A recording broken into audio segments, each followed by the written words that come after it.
तो बच्चों फर्दर देखोगे, अब इसके क्रॉस जो ईएमएफ डेवलप होगा इतना, और उससे क्या हुआ, यहाँ पे करंट इस ओर आ गई। जब इस ओर करंट आएगी तो इसके ऊपर फोर्स किस ओर रहेगा, बी आई एल, फोर्स इस ओर लगा। इस ओर के फोर्स से इस ओर एक टॉर्क बनेगा, वो टॉर्क इसके रोटेशन को अपोज करेगा। तो बिल्कुल यही होता है कि जब इसी को हम बोलते हैं इलेक्ट्रोमैग्नेटिक ब्रेक्स, और ये एडी करंट ही है।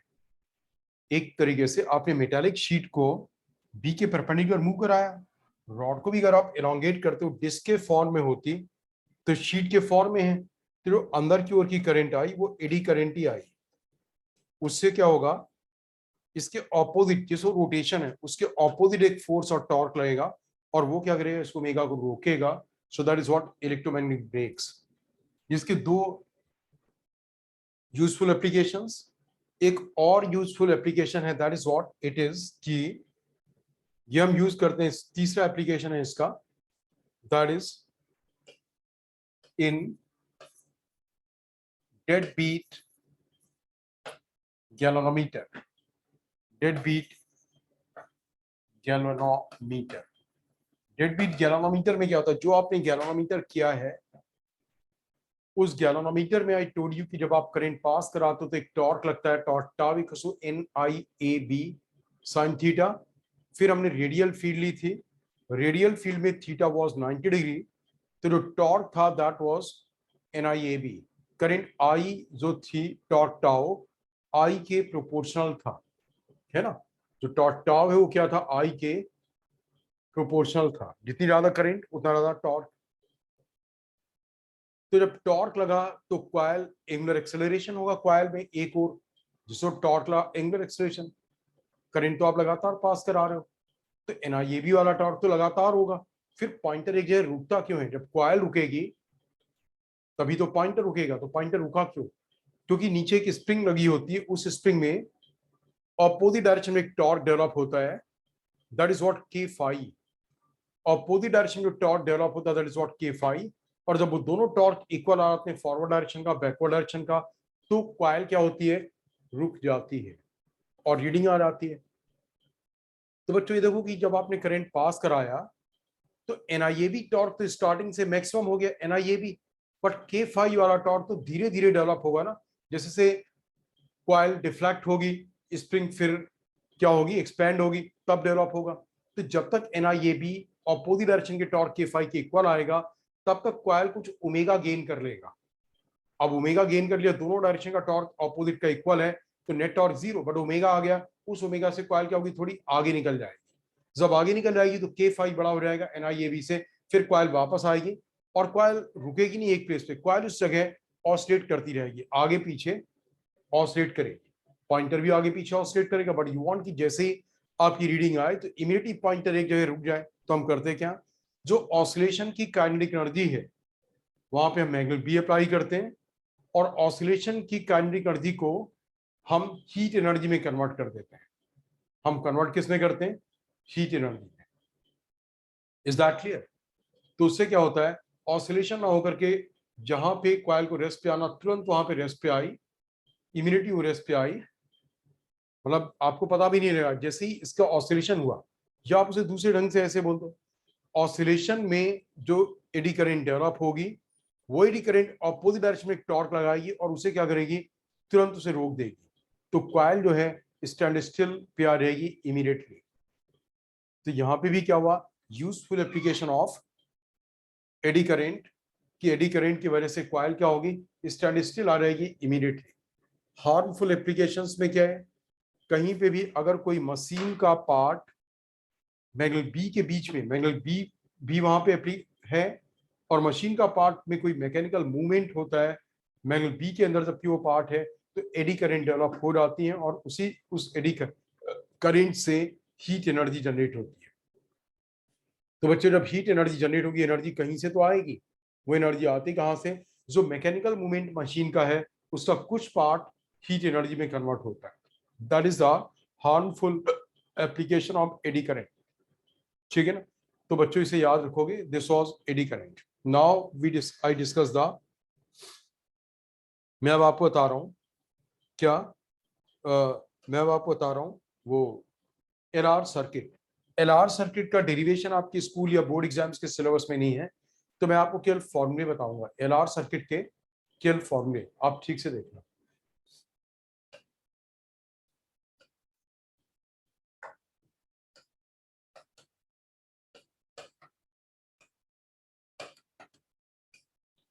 जबकि देखो बोर्ड्स के सिलेबस में इसका डेरिवेशन नहीं है, बट इवन बोर्ड के पेपर में मैंने इसके कुछ एक क्वेश्चंस देखे हैं जो कि इसके रिजल्ट्स पे बेस्ड होते हैं। तो दोनों के लिए, कॉम्पिटिशन्स के लिए तो आपको आने ही आना चाहिए, इवन बोर्ड एग्जाम्स के लिए भी इसके रिजल्ट्स आने चाहिए। एलआर सर्किट देखो ये है,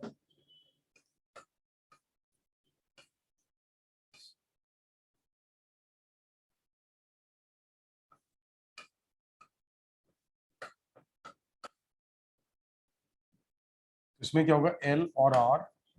तो सबसे पहले रिजल्ट्स हैं during the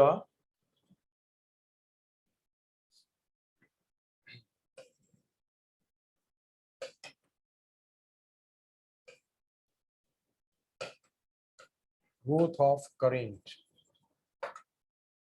during the growth of current का मतलब, जैसे आप स्विच को ए पोजीशन पे रखोगे तो बी तो कनेक्टेड नहीं है, सर्किट में सोर्स करंट आएगी, वो धीरे धीरे ग्रो करेगी और मैक्सिमम हो जाएगी कुछ देर के बाद। तो during the growth of current, when switch means की, व्हेन की is kept at A, when की इज केप्ट एट ए, तो क्या होगा, जैसे आप की को ए पे रखोगे तो करंट आई आ जाएगी, यहां पे ई बाई आर को हम आई नॉट बोलते हैं, करंट आ रहेगी आई को I naught 1 minus e to the power minus T R by L,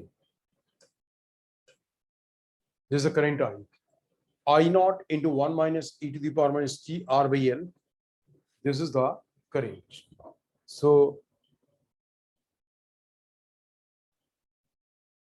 ठीक है ना? तो आप देखोगे बच्चों, यह रहेगा I को सो I naught e to the power minus t r by L. I naught की वैल्यू क्या है? I naught is E by R. मैं भी इन रिजल्ट्स की एनालिसिस भी करूंगा। और voltage B across the resistance आ जाएगा E 1 minus e to the power minus t r by L. V L आ जाएगा माइनस ऑफ ई, इसकी वैल्यू आ जाएगी आपकी e e to the power minus T R by L.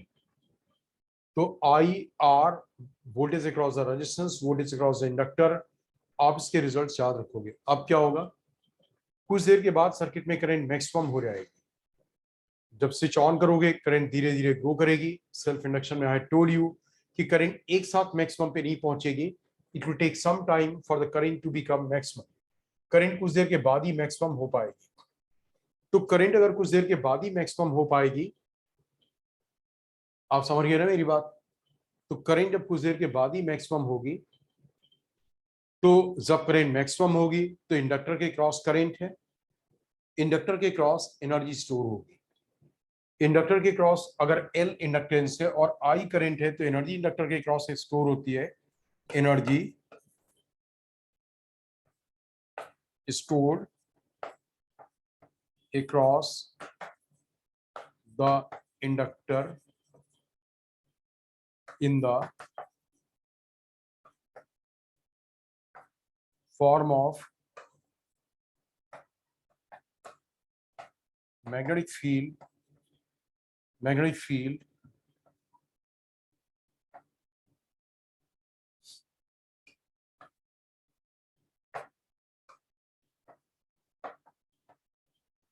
equals to half Li square। याद ही रखोगे ये, और मैं आपको इसे डिराइव भी कराऊंगा, हाफ Li स्क्वायर। ठीक है ना, मैं इसे डिराइव भी कराऊंगा। इतनी एनर्जी स्टोर होती है। तो जब आपने स्विच ए पे था, अब करंट सैचुरेशन पे पहुंच गई, अब आप इस स्विच को बी पे ट्रांसफर कर दोगे। जब बी पे ट्रांसफर करोगे तो क्या होगा, इसके क्रॉस जो एनर्जी है, जब बी पे ट्रांसफर करोगे तो अब इंडक्टर का क्या होगा, it will try to decrease the current, आपने बैटरी हटा दी, बैटरी हटाते ही करंट क्या होगा, जीरो पे पहुंचना चाहेगी। लेकिन इंडक्टर क्या करेगा, सेल्फ इंडक्शन, करंट के डिक्रीज होने का अपोज करेगा, धीरे धीरे करंट जीरो पे पहुंचेगी। तो जब तक करंट धीरे धीरे जीरो पे पहुंचेगी तब तक कुछ करंट तो फ्लो करती रहेगी। जब करंट फ्लो करेगी तो रेजिस्टेंस के क्रॉस हीट जनरेट होगी। आप बोलोगे हीट कहां से आ रही है, बैटरी तो है ही नहीं, स्विच तो बी पे आ गया है। तो जो एनर्जी इंडक्टर के क्रॉस मैग्नेटिक फील्ड के फॉर्म में स्टोर हुई है, वही एनर्जी इसके क्रॉस क्या होगी, हीट के फॉर्म में जनरेट होगी। वो एनर्जी इसके क्रॉस क्या करेगी, हीट के फॉर्म में जनरेट होगी। तो that is called during the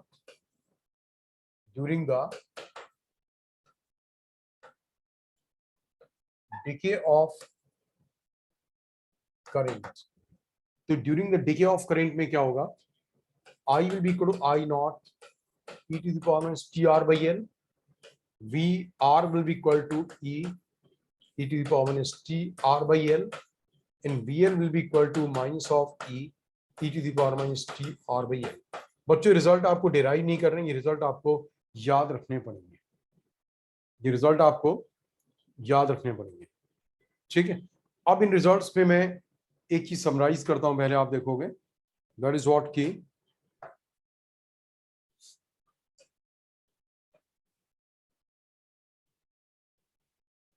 मैं इसे समराइज ये कर रहा हूं, आप ये देखोगे, ये एक टेबल और बनाओ,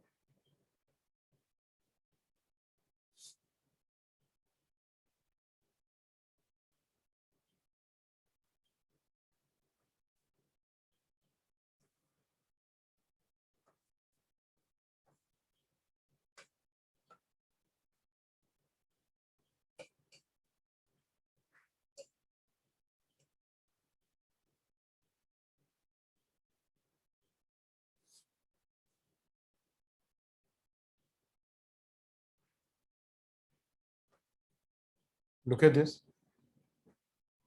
ये है करंट VL,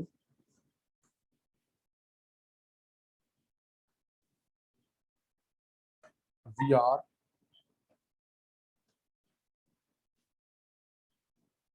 ये है ड्यूरिंग ग्रोथ, ये during decay, at t equals to 0, at t equals to infinity, at t equals to 0, at t equals to infinity. So look at this, जब t 0 है तो करंट क्या होगा, ये e to the power 0 हो गया, e to the power 0 is what 1, 1 minus 1 is what 0, तो t 0 पे करंट 0 था। यहां आप देखो, जब ये t 0 है, करंट क्या I नॉट, तो डिके सर्किट में करंट क्या होगा, मैक्सिमम होगा। आपको पता ही मैक्सिमम था, जैसे आपने स्विच को बी पे ट्रांसफर किया तो तब सर्किट में करंट मैक्सिमम था, और वही टी को 0 था डिके के लिए, तो करंट क्या था, I नॉट। अब टी को इन्फिनिटी पे, जब आप यहाँ टी को इन्फिनिटी डालोगे, ये डिनोमिनेटर में जाएगा 1 upon e to the power t, that is 1 upon e to the power infinity. So 1 upon e to the power infinity will be what? 1 upon infinity, that will be 0. तो ये term 0 आ गया, तो क्या आ गया, I not. और जब यहाँ पे आप t infinity डालोगे तो 1 upon e to the power infinity, e to the power infinity will be what? Infinity, so that will be what? 0. अब इसमें देखो, t 0 डालोगे तो 1 आ गया, तो this what? E, ये क्या हुआ, ER क्या आ गया, E। और बाद में जब t infinity डालोगे तो ये आ रहेगा आपका 1, सो 1 minus 1 is what? 0, तो बाद में क्या आ गया, VR की वैल्यू क्या आ गई, नहीं, t जब 0 डाला तो ये 1 आ गया, तो 1 minus 1 0, so this will be what, 0, ये 0 आएगा। और बाद में क्या आ गया, E आ गया, तो ये टर्म 0 हो जाएगा, तो ये क्या रहेगा, I, ये वाला टर्म 0 हो गया, तो 1 आ गया, तो E आ गया।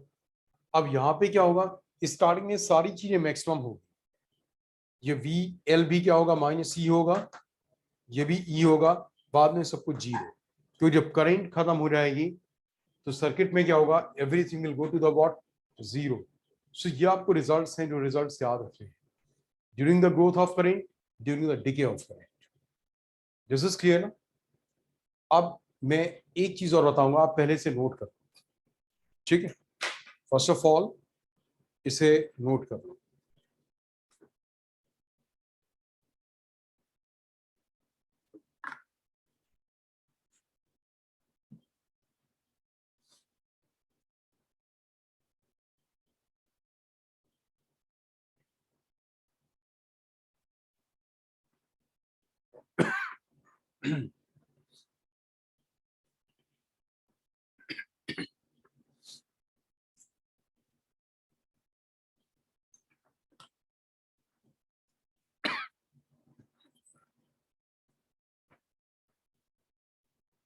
नोटेड?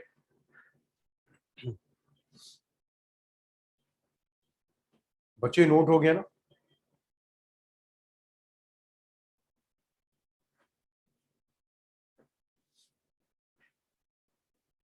सर उसमें जीरो होगा। क्या चीज? सर वो इन्फिनिटी वाले में एक ब्लैंक है, उसमें जीरो होगा। डिके में बाद में सारी चीजें जीरो होंगी। स्टार्टिंग में करंट आई नॉट है, voltage V L minus V है, और वी आर ई है, और जो ये होगा, अच्छा ये मैंने लिखा नहीं, स्टार्टिंग में ई था और बाद में जीरो।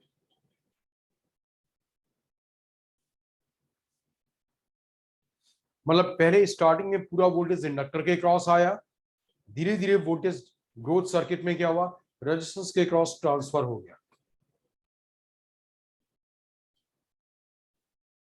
ठीक है? Noted sir. नाउ सी, अब इसी में बच्चों एक चीज और देखो, जैसे यहां पे इस टर्म को मैं थोड़ा सा डिस्कस कर रहा हूं।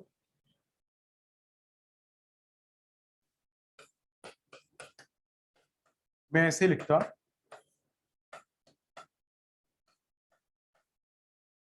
यार मैं नीचे ले जाता तो एल बाई आर आ जाता ना। फिर से लिखता हूं मैं,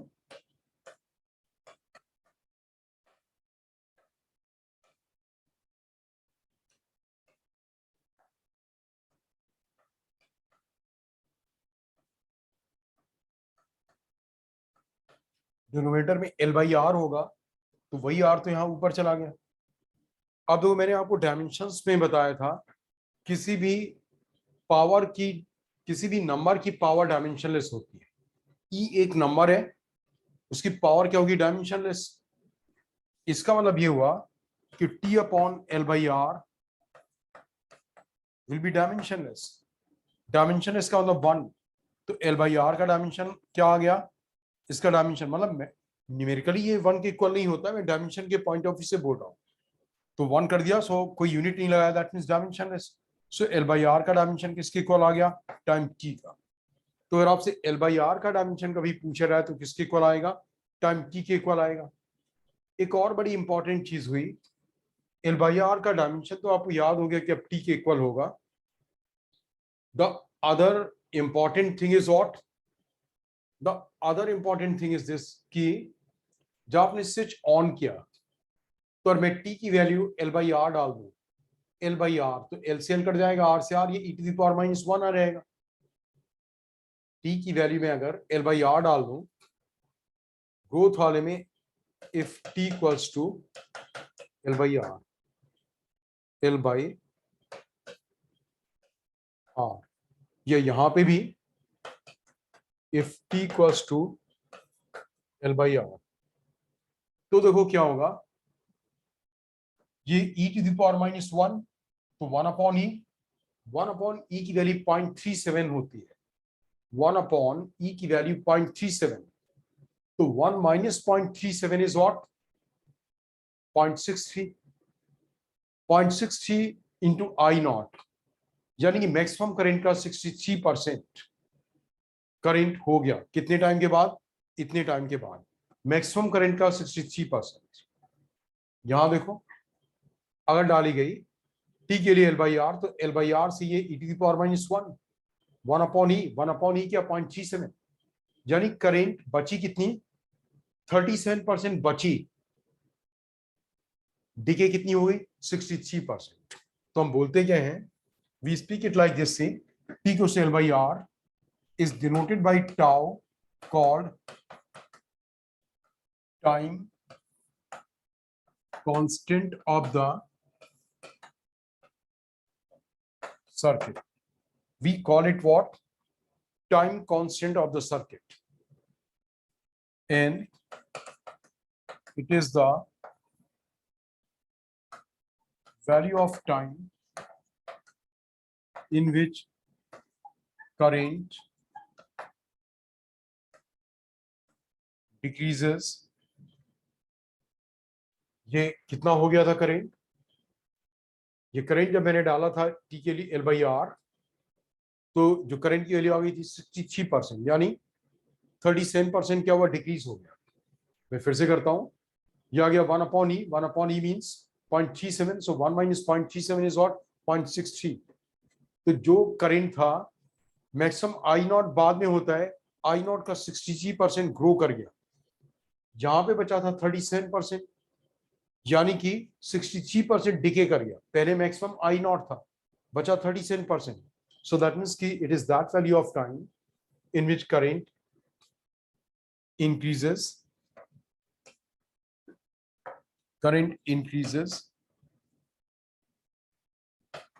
to 63%। किस केस में? इन ग्रोथ सर्किट, और decreases by 63% in decay circuit। तो अब 37% बचने का मतलब है 63% डिके कर गया। ग्रोथ सर्किट में मैक्सिमम का 63% हो गया, यानी कि पहले जीरो था, 63% क्या हुआ, इंक्रीज हो गया। तो जिस टाइम में करेंट 63% इंक्रीज हो जाएगा या 63% डिक्रीज हो जाएगा, that is called what, time constant of the circuit. इसका मतलब ये हुआ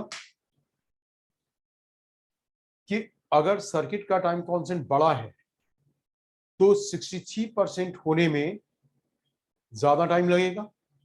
अगर L by R बड़ा है, ज्यादा टाइम लगा, डिक्रीज करने में भी ज्यादा टाइम लगेगा L by R। That means कि L by R सर्किट का क्या हो गया, एक तरह से the term L by R denotes the inertial character of the circuit। ये डिनोट क्या कर रहा है, it denotes the inertial character of the circuit. मतलब इसकी वैल्यू बड़ी है तो करंट की ग्रोथ धीरे धीरे होगी। It will take more time for the current to become 63% और 50% और 40%, कितने भी परसेंट होगा। जैसे आपको दो सर्किट्स दिए गए, दोनों में आपने L by R, L1 by R1, L2 by R2 calculate किया। जिसका L by R बड़ा आएगा उसमें 63% तक पहुंचे, किसी भी परसेंटेज तक पहुंचने में ज्यादा टाइम लगेगा। जिसमें कम आएगा उसमें करंट जल्दी से उस परसेंटेज पे पहुंच जाएगी। ऐसे ही डिके सर्किट में जिसमें L by R बड़ा आएगा उसमें डिक्रीज स्लो रेट से होगा, मतलब धीरे धीरे डिक्रीज होगा, और जिसमें L by R छोटा होगा उसमें जल्दी से डिक्रीज होगा। लेकिन अगर आपसे क्वेश्चन में पूछा जाए 100% के लिए 100% करंट डिक्रीज कितने टाइम में होगा या 100% इंक्रीज कितने में होगा, तो वो L by R की वैल्यू कुछ भी हो, सब में सेम टाइम लगेगा, because that takes infinite time. उसमें फिर आपको L1 by R1 या L2 by R2 निकाला, उसे कंपेयर नहीं करना। और ये 100% इंक्रीज या 100% डिक्रीज का होता तो सब में इक्वल टाइम लगता, because it will take what, it will take infinite time. समझ गए बच्चों? नाउ अब दो चीजें और आप देखोगे जो इस पे बेस्ड क्वेश्चंस हैं, इसके अलावा क्या होंगे। जैसे जो आपने इसमें सर्किट की को आपने ग्रोथ सर्किट है, करंट ग्रो कर रही लगातार, रेजिस्टेंस के क्रॉस लगातार हीट आ रही है, तो बोले ना कि टी टाइम तक टोटल कितनी हीट आ गई, टी टाइम तक इसके क्रॉस टोटल कितनी हीट आ गई। समझ रहे हो ना, करंट वेरिएबल है, जब करंट वेरिएबल है तो आपको निकालना कैसे होगा, अगर करंट कांस्टेंट होती तो आप क्या करते, आई स्क्वायर आर इंटू टी, लेकिन आई तो वेरिएबल है। तो या तो तरीका ये हुआ कि आपको टी टाइम तक कितनी हीट जनरेट हुई, तो या तो आप इससे निकालो टी टाइम तक की हीट के लिए कि आप निकालो I naught 1 minus e to power T are by L, ये हो गया I square into R into D T, integration from 0 to T, जो कि थोड़ा सा टफ है। मतलब टफ क्या, लेंदी है। आप पहले इसका पूरे का स्क्वायर करोगे, स्क्वायर करने के बाद इसे ओपन करोगे, 3 टर्म्स आएंगे, उन्हें इंटीग्रेट करोगे 0 टू टी, ये टी टाइम की हीट आएगी। दूसरा तरीका ये है, मतलब तरीका तो इंटीग्रेशन से ही आएगा, लेकिन थोड़ा सा आसान तरीका क्या हुआ कि अगर आप ये निकाल लो, करंट आई है I naught 1 minus e to the power minus T R by L, I into D T is what, D Q, 0 से टी तक इंटीग्रेट कर दो, टी टाइम में कितना चार्ज बैटरी से बाहर आएगा पता लग जाएगा। इतना चार्ज बाहर आया तो बैटरी कितनी एनर्जी देगी, energy given by the battery will be what, E into Q। बताया था पहले भी, V वोल्ट्स की battery Q charge natural direction में देती है, तो वो एनर्जी कितनी देती, V into Q, that is into Q। इसमें से कुछ एनर्जी मैग्नेटिक फील्ड B के फॉर्म में, मैग्नेटिक फील्ड B के फॉर्म में इंडक्टर के क्रॉस स्टोर हो गई, कितनी, हाफ एल आई स्क्वायर। बाकी किसमें कन्वर्ट हो गई, हीट में। इससे भी आप, ये थोड़ा सा आसान इसलिए है क्योंकि इंटीग्रेशन उतना टफ नहीं है ना। इसमें स्क्वायर करोगे 3 टर्म्स आएंगे, इसमें आपको 2 ही टर्म्स का इंटीग्रेशन करना होगा, तो इससे हीट आ जाएगी। लेकिन डिके सर्किट में, डिके सर्किट में हीट का कैलकुलेशन ये था in growth circuit, in growth circuit. Decay circuit में बच्चों थोड़ा सा इजी है। हाउ इट इज इजी, मतलब इसमें इंटीग्रेशन नहीं करना पड़ेगा, आप ठीक से देखो। आसान क्यों है डीके सर्किट में, डीके सर्किट में बैटरी से तो एनर्जी आ नहीं रही है, बैटरी से एनर्जी नहीं आ रही है, तो दैट मींस कि जो इसके पास एनर्जी इंडक्टर के क्रॉस मैग्नेटिक फील्ड के फॉर्म में है, वही एनर्जी यहां पे हीट में जनरेट होगी। तो स्टार्टिंग में कितनी एनर्जी मैग्नेटिक फील्ड के फॉर्म में है, स्टार्टिंग में एनर्जी आपकी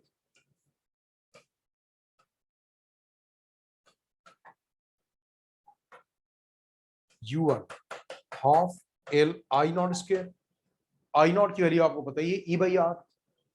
टी टाइम पे कितनी एनर्जी होगी, half L I square, half L I square, और आई की value you know, I naught e to the power minus T R by L, वो आपको फॉर्मूला याद है, कैलकुलेट नहीं करना पड़ेगा। तो हीट एनर्जी H कितनी आ जाएगी इस केस में, U1 माइनस U2, क्योंकि आपको टी टाइम की करंट पता, तो टी टाइम में इंडक्टर के क्रॉस इतनी एनर्जी है और इनिशियल टाइम पे इतनी है, तो जितनी एनर्जी कम हो गई वही तो हीट में जनरेट हो जाएगी। सो बच्चों दिस इज क्लियर। बच्चों आप समझ गए ना इसे, यस सर। अब आप देखो further.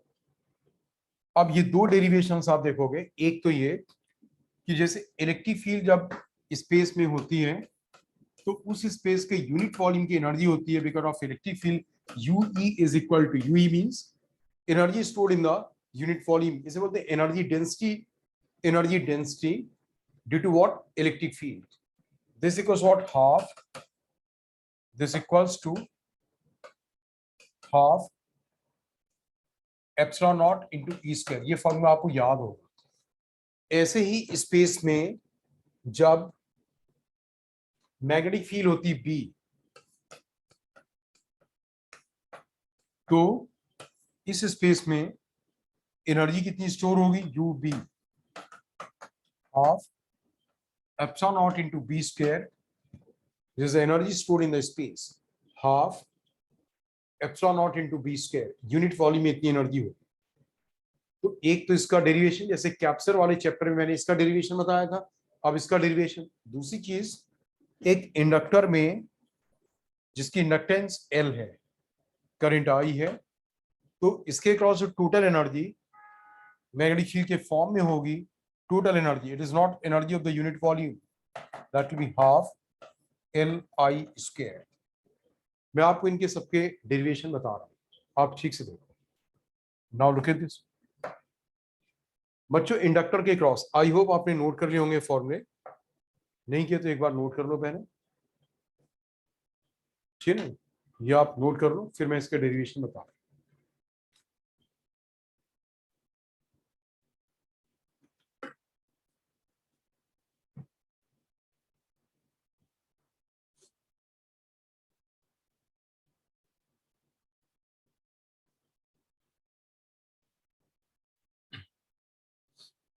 Noted.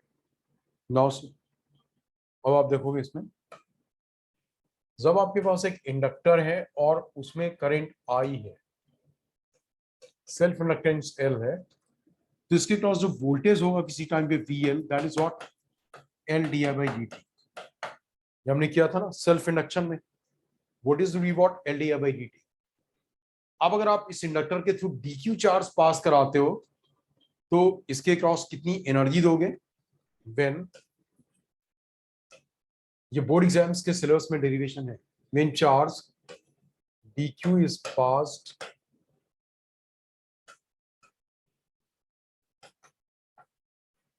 through it, the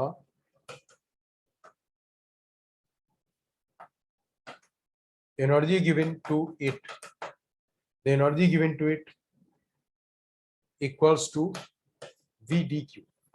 ये तो पता ही है आपको, q चार्ज v वोल्टेज से एक्सेलरेट होता तो उसे एनर्जी कितनी मिलती है?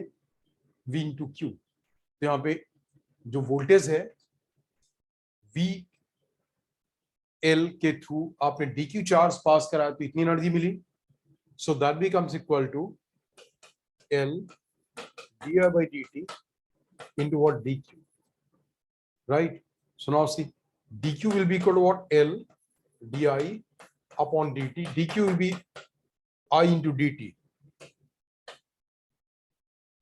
जो dq होगा that will be what? I into dt, dt से dt कट गया, इतनी एनर्जी du, इससे आपने इंटीग्रेट किया 0 to I, ये पूरा u आ जाएगा, u becomes L I di का integration I square 0 to I square by 2, so this half L I square।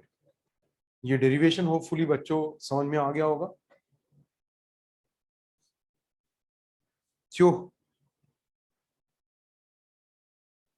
बच्चों, डेरिवेशन आया समझ में?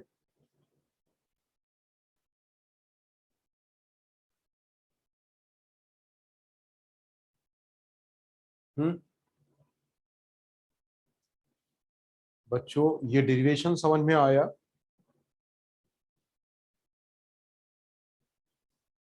Yes sir. Okay, now see, अब दूसरा डेरिवेशन, दूसरा डेरिवेशन है, मैंने सर आपसे कहा नोट कि, नहीं किया था। हाँ बोलो क्या बोल रहे हो? सर नोट नहीं किया था। नोट नहीं कर पाए? No, sir. अच्छा आप नोट कर लो।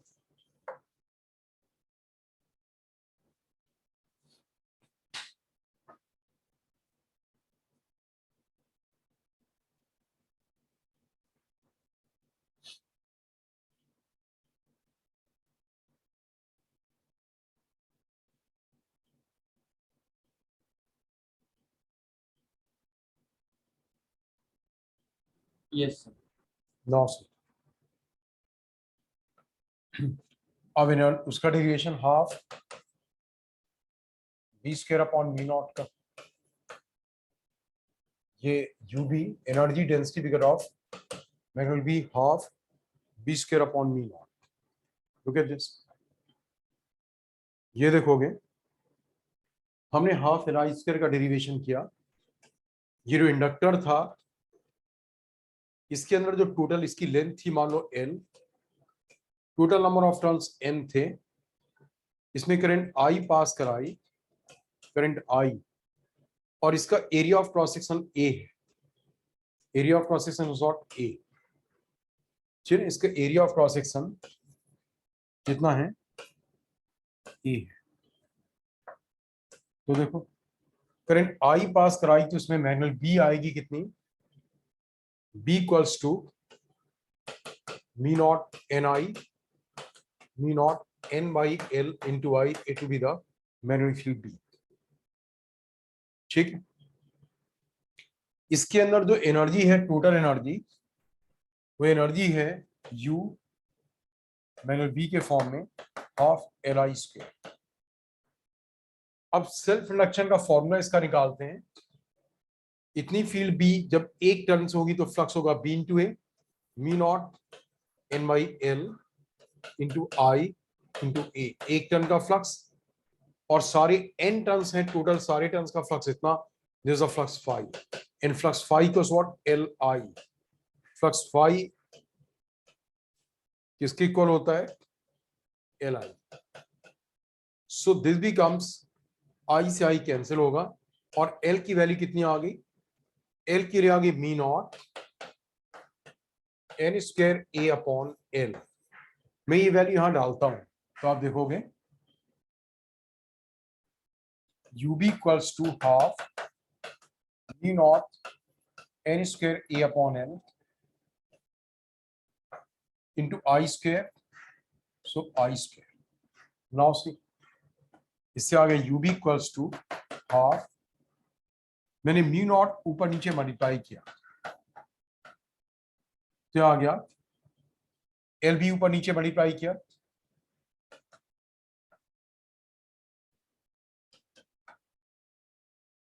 तो ये आ गया मी naught N by l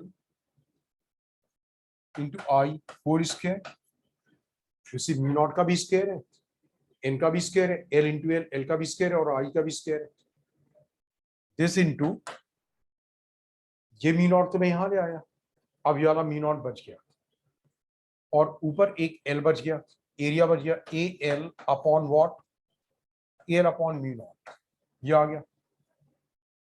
this is what B, देखो ये क्या है, बी है, so this becomes half B square into A L upon mu naught.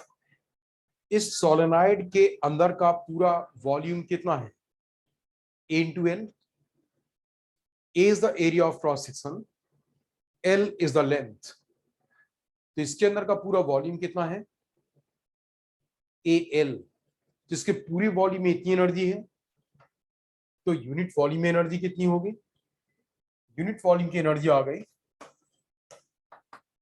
Half B square A L upon mu naught divided by what, A L, so that becomes half B square upon mu naught, half B square upon what, mu naught. Is that clear, ये इसका derivation आ गया। तो बच्चों ये समझ में आया नहीं, क्यों, इज दिस क्लियर,